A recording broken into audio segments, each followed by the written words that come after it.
In today's video, I'm going to teach you how to import invoices with multiple items in QuickBooks Online.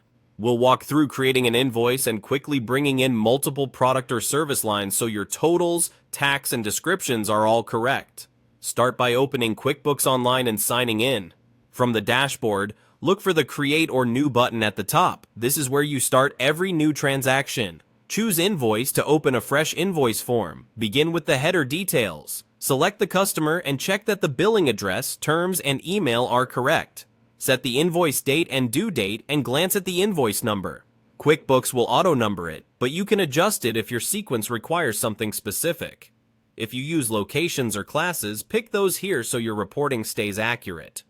Now move to the line items, which is where we'll add multiple products or services quickly. In the product service column, choose your first item.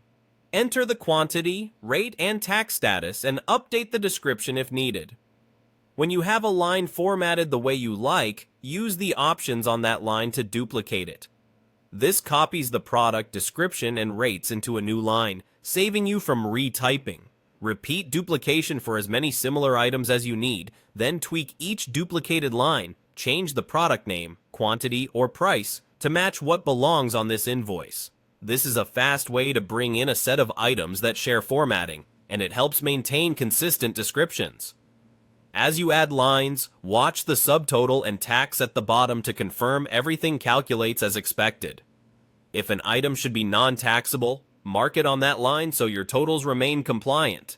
Add a message to the customer or a memo if your process requires internal notes.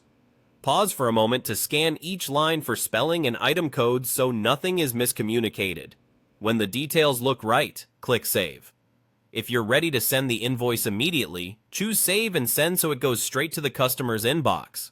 If you plan to send it later, use Save and Close.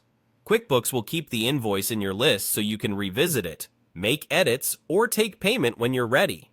That's the full flow. Open QuickBooks, create a new invoice, complete the header, duplicate and refine your product lines to bring in multiple items efficiently, review totals, and save. With this approach, you'll build multi-item invoices quickly and accurately every time.